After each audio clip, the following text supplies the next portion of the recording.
At what I thought was the calmest harbor of my life, I embarked on a luxury cruise, expecting that the greatest surprise would be nothing more than the breathtaking sunsets over the English Channel. But I had no idea that a tiny slip of paper silently pressed into my hand by a stranger would become the harbinger of a storm, one that would not only shatter the peace of that holiday, but also overturn every truth I thought I knew. This splendid voyage was an extravagant birthday gift arranged by my son Edward and his wife Catherine, meant to draw me out of the quiet shell I had retreated into after my husband's death. And though I was grateful, I couldn't shake the insidious feeling that this luxurious holiday was less about my happiness and more about easing their own consciences.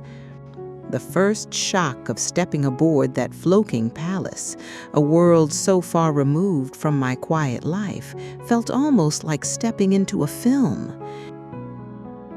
Yet, amid all the glitter and splendor, I couldn't help but notice my son still tethered to his phone with work, and Catherine's faint detachment, as though the grandeur of the ship interested her more than sharing the experience with me. At that first grand dinner, with its suffocatingly formal elegance, I felt like a plain sparrow trapped in a cage of exotic peacocks. I tried to bridge the delicate but palpable gap with my children, even as my eyes wandered across the room, drawn to the many untold stories playing out at other tables. It was then that I first noticed the young waiter who seemed different from the others, his demeanor tinged with unease. With one swift and discreet motion, quick enough that only I could have noticed, he placed not only my dessert before me, but also a tiny folded slip of paper by my hand. The gesture sent an inexplicable shiver of curiosity through me. As I held that small piece of paper, it felt warm in my palm, as if it carried the beating heart of a living secret.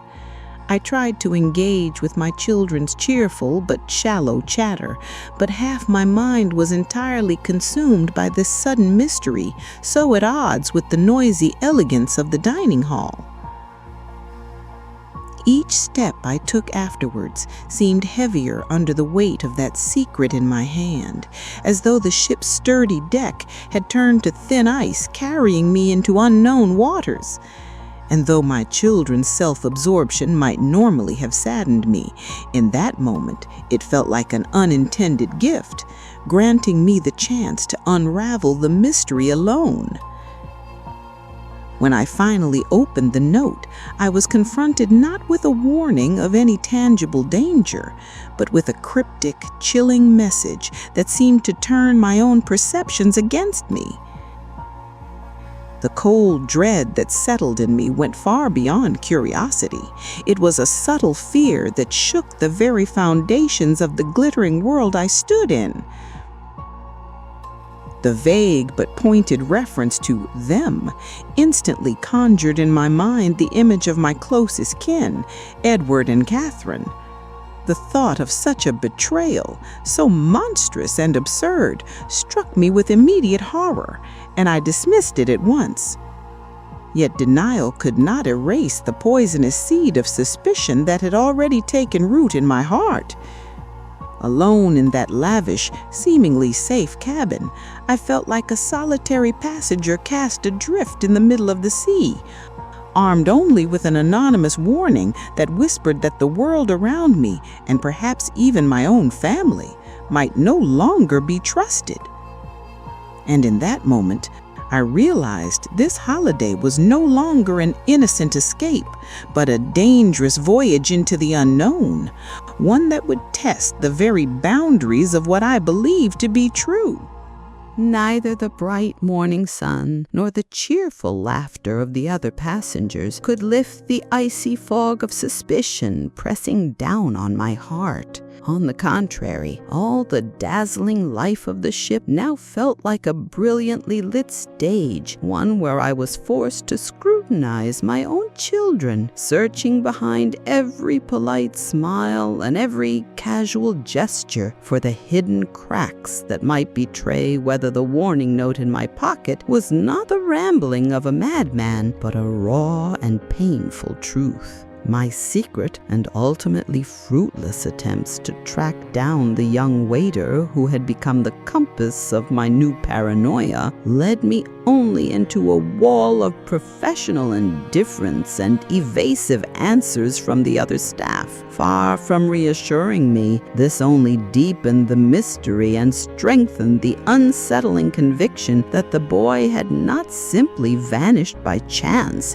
but had been deliberately removed from my sight. The jarring moment when I caught Edward and Catherine in what looked like a hushed, tense exchange snapped instantly into silence the moment they noticed me, replaced with smiles so rehearsed and brittle they felt like a poorly staged play, fanned the flames of my dread still further. Dropping a familiar name from our family's financial past into conversation, like tossing a stone into a still pond, I took a calculated risk, and in the briefest flicker of panic across their eyes, before they swiftly shifted the topic elsewhere, I found my darkest suspicions confirmed. There truly was something they were desperate to conceal, a secret tied to the life and money my late husband had left behind. The little folded note had become the key to a soundproof chamber within my own life, and in that room, my children's familiar faces now wore the masks of strangers gazing at me through the glass. I realized then that in this sea of uncertainty, I had nothing to guide me but the cryptic words of a vanished boy. Every polite smile from my son, every carefully chosen word from Catherine now felt like bricks laid upon a wall of deceit. The crushing awareness dawned on me that to remain a passive observer was a luxury I could no longer afford. If I wanted to prise open a crack of truth,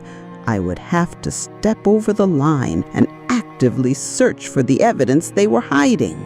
I became a spy within my own family, my nerves stretched taut by the adrenaline of the gamble I was about to take. With a mask of casual indifference, I wove careful questions and quiet observations to confirm their movements. Each heartbeat reminded me how narrow the window of opportunity was, and how, if I were caught, the cost would be nothing less than the total destruction of what little remained of our relationship. Crossing the threshold into that private space that should have felt familiar, but now seemed as hostile as enemy territory, I felt a surge of violation and raw terror. In the ticking silence of the countdown that I had set in motion, every rustle of paper and every creak of a drawer sounded as loud as a gunshot in the quiet cabin, while my trembling hands rifled through their belongings. And then I touched the stack of documents that gave chilling form to the vague unease of the note. They revealed not merely a simple secret, but a cold and calculated financial conspiracy designed to cut me out of my own inheritance, so ruthless that the waiter's cryptic warning now seemed almost an understatement. A nausea-inducing, icy horror sank into me as I grasped the enormity of what they had planned. In that moment, I was no longer a curious mother, but an intruder trapped in the shadows, clutching a truth as heavy and dangerous as any loaded weapon. Just a few meters away, those I had once called my own moved about unsuspectingly, while I stood frozen, listening to the ordinary sounds of their return, knowing my very breath could betray me. In that stifling, airless darkness, where even the act of breathing felt like a betrayal, I endured an eternity that seemed to suspend time itself. My terrified heartbeat pounding like a drum, certain to give me away. Listening as Catherine's voice shed its usual sugary warmth and sharpened into the cold, calculated blade of frustration, I pressed myself into silence. Every nerve braced against discovery. When their hushed, conspiratorial conversation confirmed not only the waiter's cryptic warning, but also revealed that the trembling papers I had just held in my hands were at the very center of their elaborate scheme, the chilling certainty that had lurked only as suspicion hardened into undeniable guilt. With that final crushing blow, the revelation of the masquerade's true purpose, I understood at last that this grand voyage was no misguided gift or guilty gesture. It was a gilded cage, a floating prison carefully designed to keep me complacent and ignorant until I surrendered the one thing that mattered, my signature, granting them total control of what remained of my inheritance. In the suffocating darkness, I waited, hearing the footsteps retreat and the door's final click, a sound that served both as the starter's pistol for my desperate escape and the quiet chime of my liberation. As I stood alone in the sterile corridor, a shift rippled through me. The adrenaline of nearly being caught ebbed away, replaced by a freezing clarity. I was no longer a confused old woman clinging to a cryptic note. No, the cruise was now a dangerous chessboard, and I, unwilling guardian of a monstrous truth, was its reluctant queen, no longer a pawn. Back in the counterfeit safety of my own cabin, the silence that fell was not peace, but the icy focus that comes before a storm. The woman who had hidden trembling in a cupboard was gone. In her place stood a strategist who now saw the entire ship not as a prison, but as an arena under her control, a stage for the countermove she was preparing. Surveying my scarce resources on this isolated battlefield, I dismissed at once the idea of turning to our family solicitor, his loyalties far too uncertain. Instead, I reached deep into memory and summoned an almost forgotten ally, a brilliant legal mind from my past, his very obscurity now his greatest strength. He would become the invisible weapon in the war my own son had chosen to wage against me. My first tactical move took shape. To use the very perception of me as fragile and dependent against them. By feigning a harmless desire to take a solitary excursion at the next port of call, I would secure the vital, unmonitored window I needed to contact my ally and set the wheels of my counterattack in motion. At dinner that evening, as Edward and Catherine fussed about me with their mock concern, still blissfully unaware that the docile lamb they imagined they were leading to slaughter had in fact become the wolf seated silently across from them, I wore my mask of ignorance so flawlessly that I almost astonished myself. It was as though I were watching my own performance from outside my body, admiring the precision of my deception.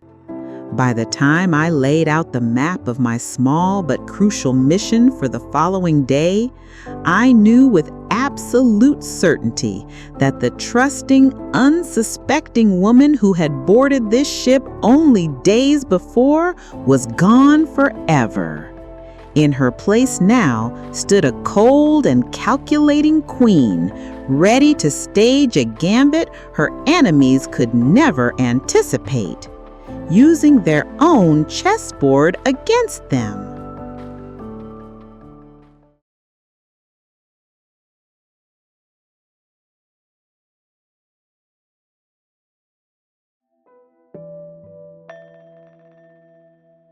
Who desired nothing more than a quiet, simple moment, I performed with such precision that I succeeded in manufacturing for myself the very solitude I needed for the first and most critical move of the secret war I was waging against them.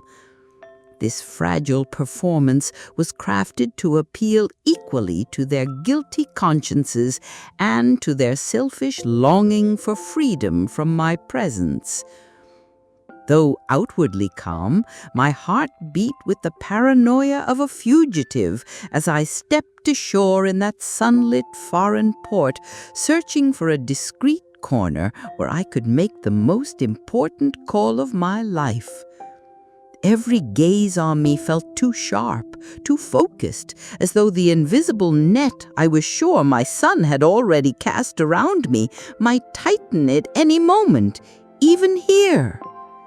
When I finally heard the warm, familiar voice of my old friend Richard, an echo from a more honest chapter of my life, something shifted. As I poured out the tangled, nightmarish details of my children's betrayal, I felt the crushing burden lift slightly from my shoulders.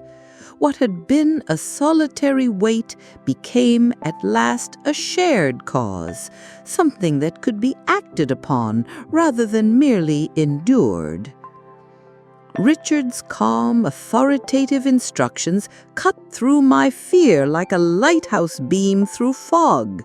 His simple orders were clear: return to the lion's den, wear once more the mask of the harmless old woman, and hold my ground just a little longer, while he gathered the legal artillery on the mainland that would tear down the false empire my children had built.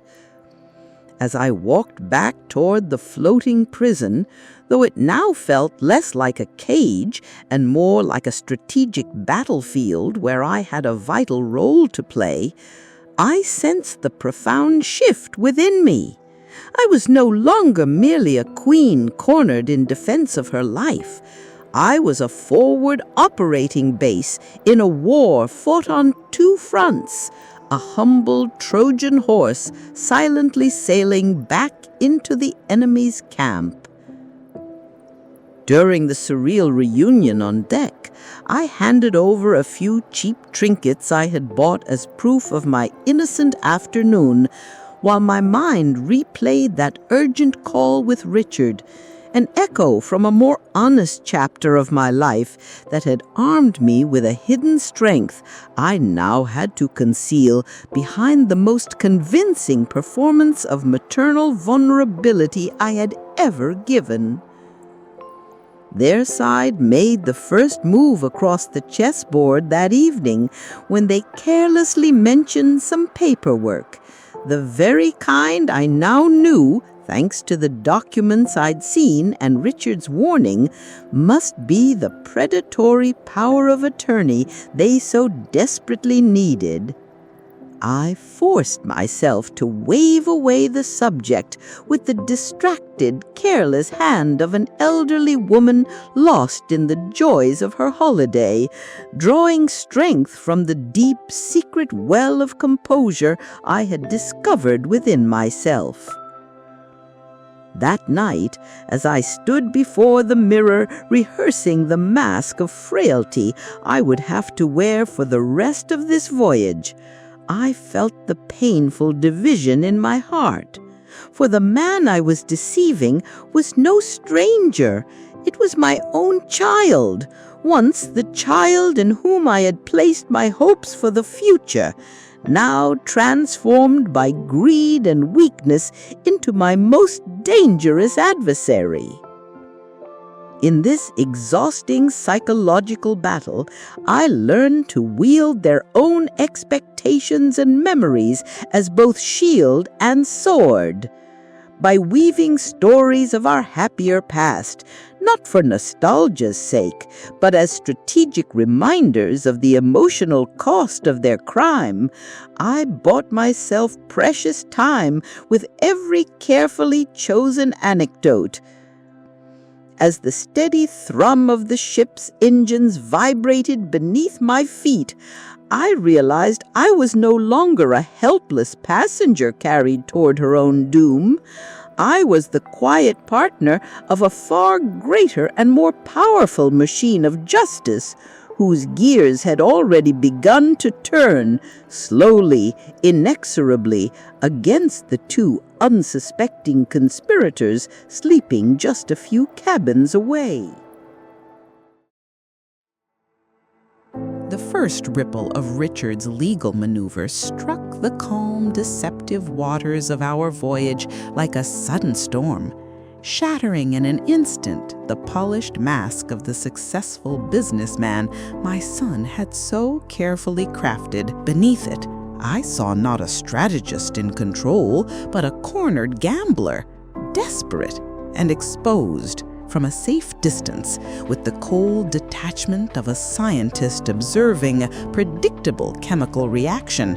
I watched the transformation unfold. It was nothing short of poetic justice. As the great, unseen machine of justice began to grind forward at last, its gears biting slowly but surely into the fragile foundations of their fabricated world, I watched my son and his wife flail within the very gilded cage they had designed for me. Their frantic attempts to manage a crisis spinning out of control turned them from jailers into prisoners, and I felt a grim, heavy satisfaction at the reversal. Then came his clumsy, desperate move. Stripped of his usual manipulative charm, he lunged like a drowning man clutching at straw, trying to wield the inheritance he had once stolen as a weapon against me. In doing so, he unwittingly revealed the raw truth of his own despair. No longer the cunning predator he had pretended to be, he stood revealed as a broken, flailing creature, undone by the very trap he had set. Drawing upon the strange, almost exhilarating strength I had discovered in my supposed weakness, I built a wall of feigned ignorance, impenetrable against his assault. He had always seen me as naive, financially illiterate, harmless.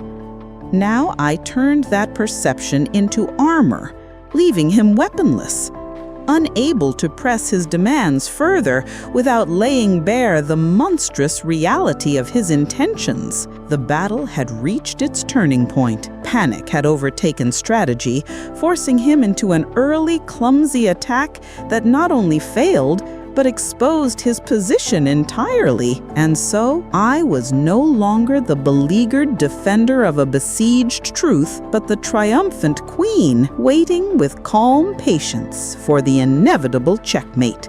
In the days that followed their failed gambit, the thin veneer of civilization peeled away, revealing beneath it only raw greed and festering resentment. Our luxurious suites, still gliding upon a calm and indifferent sea, became nothing more than suffocating cells in a broken household, mocking us with their quiet, while a furious storm raged within our family. From behind the flimsy cabin wall, I heard my daughter-in-law's bitter complaints, not born of remorse, but of pure self-pity. In her desperate attempt to play the victim, she revealed the final ugly piece of the puzzle. Her love for my son had never been unconditional. It had always been tied to wealth, the very fortune she believed I had hidden away from her grasp. And then came the final act. My son, no longer a formidable opponent, but a ruined man defeated by his own weakness, confessed the entire sordid tale of debts and deceptions.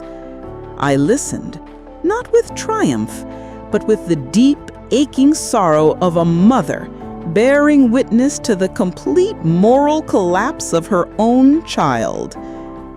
In the immense silence that followed his confession, I chose not to offer the easy balm of an unearned forgiveness, nor the cutting sting of condemnation. Instead, I gave him the single truth he could not escape. His ruin was not fate, nor inheritance.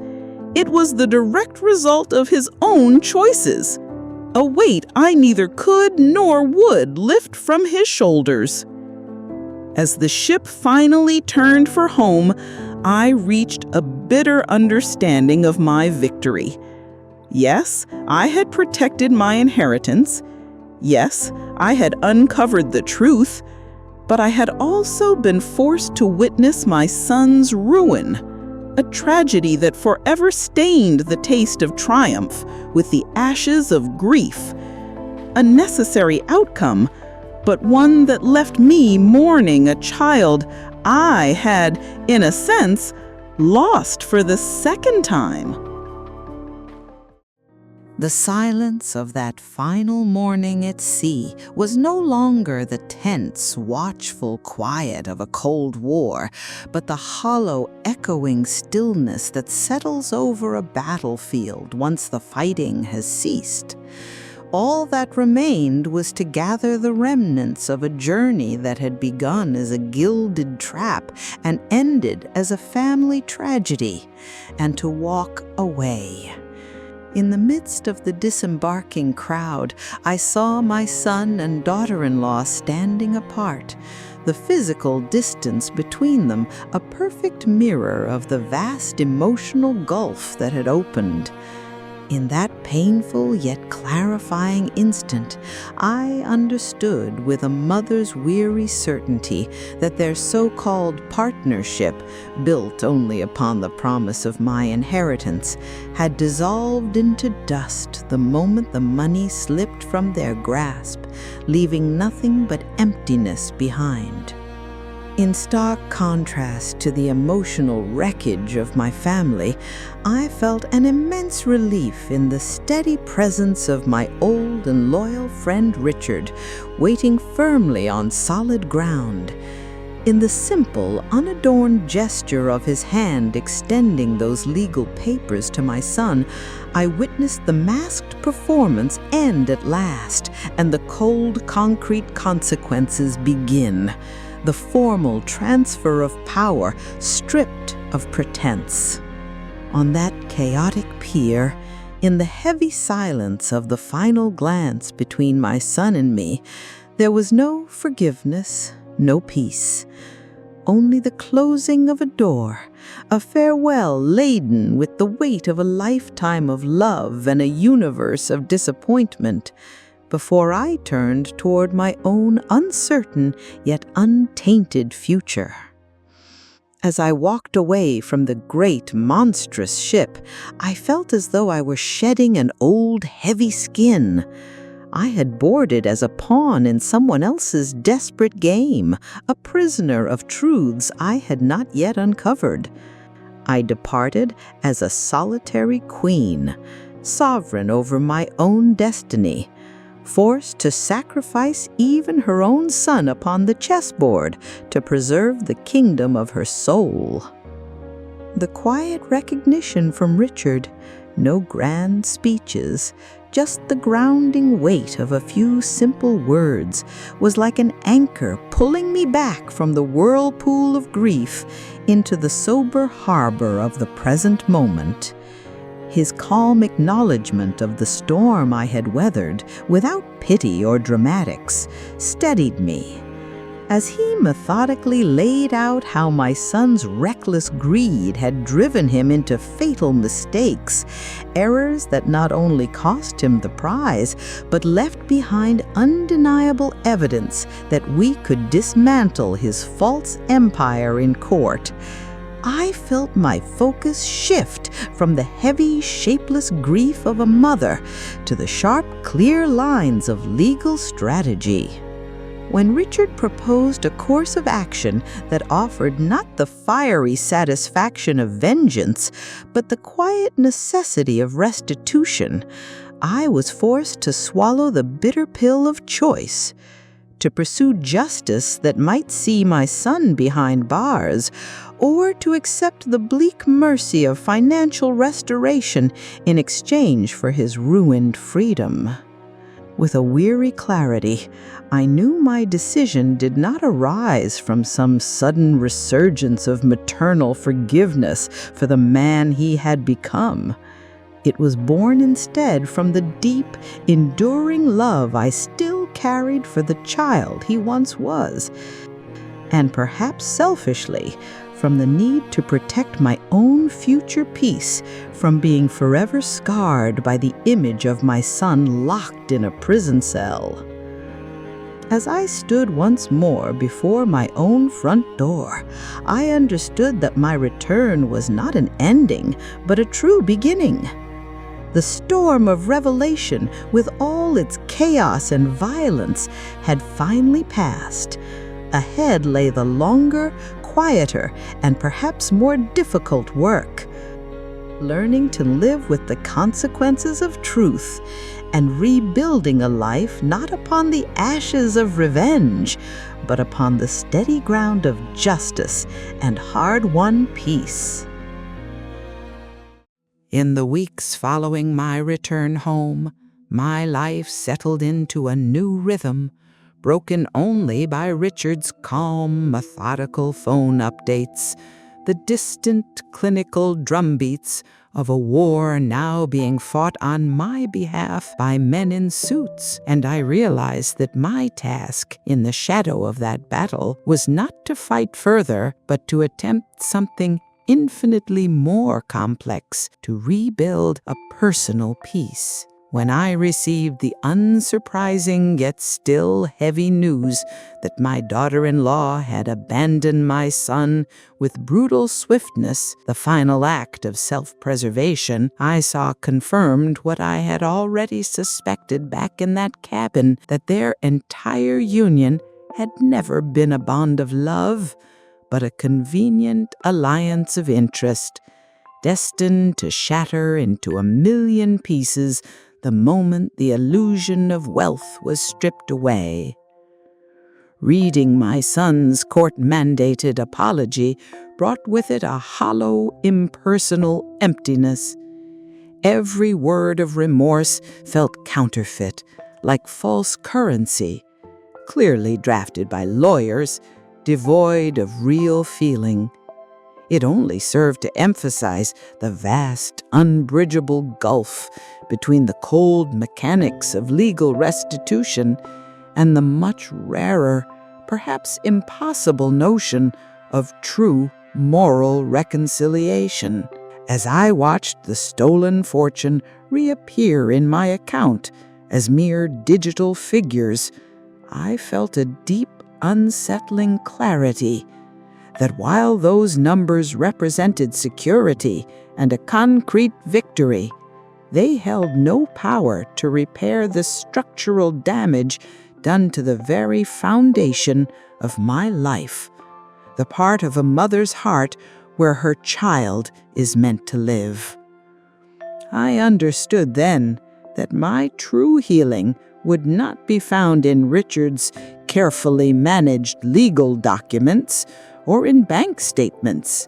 Instead, it would come from the quiet, deliberate rituals that might over time, fill the silent void left by my son's betrayal, kneading dough, watering a plant, reading a book, small, honest acts of ordinary life, repeated day by day as a form of slow reconstruction.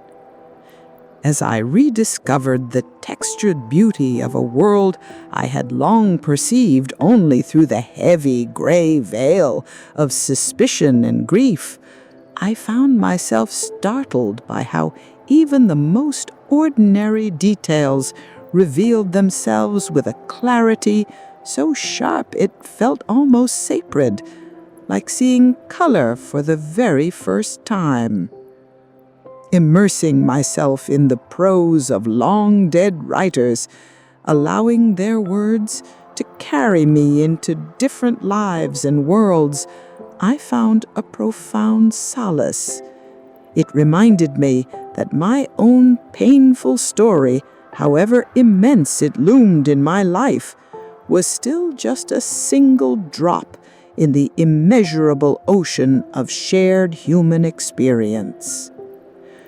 When I unexpectedly crossed paths with the young man whose cryptic note had been the catalyst for all my ordeals, we shared no questions, no explanations.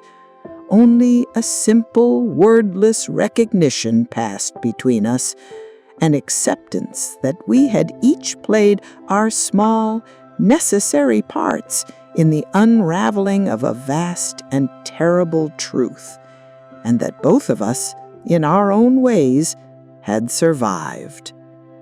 I finally recognized the ultimate shift in how I perceived the victory we had achieved, no longer as a bitter trophy won in battle, nor as a cruel reminder of my son's betrayal, but as something far quieter, a repaired, solid foundation upon which I was now free to build a smaller, simpler, infinitely more meaningful life. And I realized that the final stage of healing was not about forgetting the past, nor even forgiving it. It was about allowing the present moment to become so alive, so interesting, so quietly full of its own beauty, that yesterday's loud, clamoring ghosts eventually tired of shouting into a room that no longer listened, and sank at last into silence. Unlike the cold, impersonal legal documents that had defined my recent interactions, the unexpected arrival of that fragile, desperate ghost from the past, a handwritten letter, forced me to confront a final, painful choice: whether to re-engage with the raw, chaotic grief of the son I had already lost, or to preserve the clean, sterile peace I had so carefully built. The agonizing experience of reading my son's unfiltered words, so much harder to digest than the lawyer-crafted apology that had come before, was a storm of chaotic self-pity and raw remorse. For this letter did not aim at my bank account, but at my heart itself, dragging me once again into that terrible,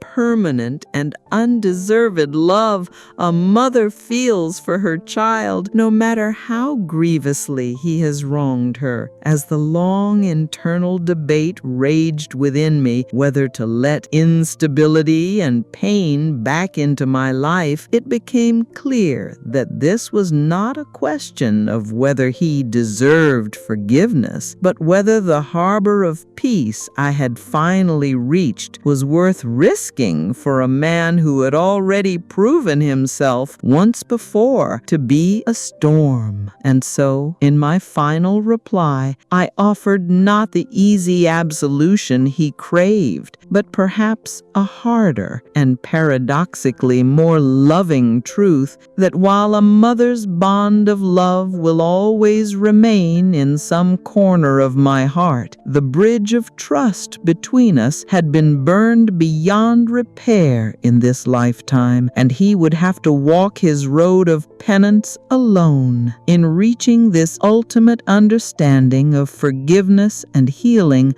I saw that some breaks are simply too deep to mend, and that true peace does not come from forcing a shattered bond back into its old shape, but from learning to nurture the new, altered life that grows in its place. A life not perfect, but beautiful in its imperfection, resilient, authentic, and strong. The deep calm that now formed the fabric of my existence was not earned by erasing the turbulent memories of the past, but by learning to keep them at a gentle distance, as a finished bound volume placed high upon the shelves of the vast library of my mind, rather than a chaotic, unfinished manuscript still scattered across the desk of my present.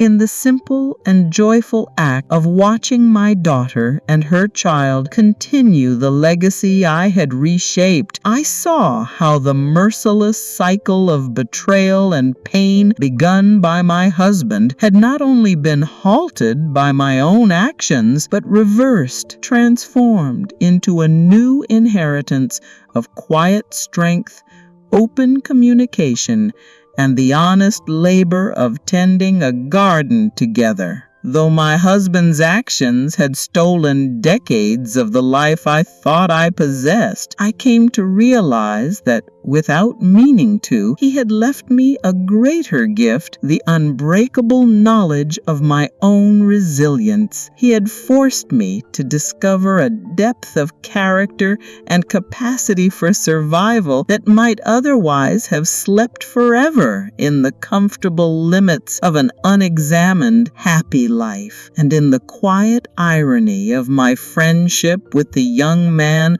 whose mysterious warning note had once hurled me into my darkest chapter, I understood that sometimes the heralds of our greatest trials can also become the quiet architects of our eventual freedom, and that kindness can be found in the most unexpected strangers. As I reach the final conclusion of this tale, I see now that the waiter's secret note was never just a warning against a hidden conspiracy. It was in truth an invitation, a summons to a woman who thought her story was already over, calling her to reclaim the last unwritten chapters of her life, a call to one more journey, arduous, yes, but ultimately magnificent.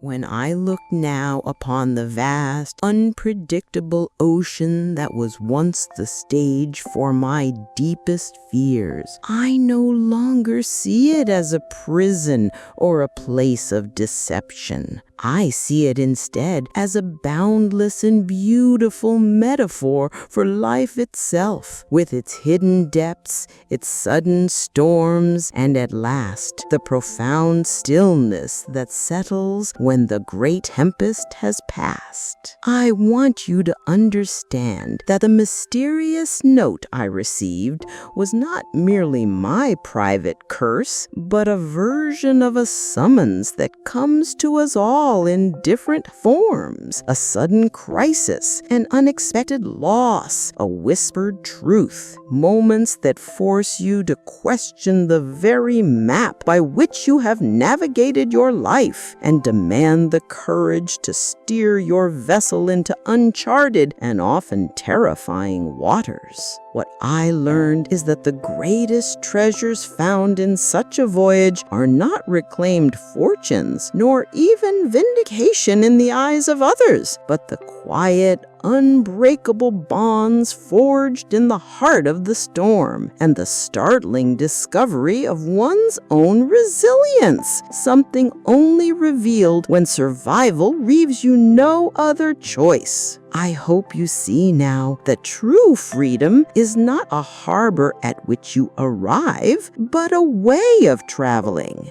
The ability to face the horizon, whatever it may conceal, without being a prisoner of the wreckage behind you, and to know with certainty that you have always been and will always remain the sole and sovereign captain of your own soul. And so, the story that began with a secret note upon a vast ocean ends here on a quiet shore with this final truth. However lost you may feel in the storm, however trapped you may seem aboard a vessel of lies, if you can only summon the courage to take the helm and steer your life toward the light, there will always be a shore awaiting you, a silent harbor of your own making.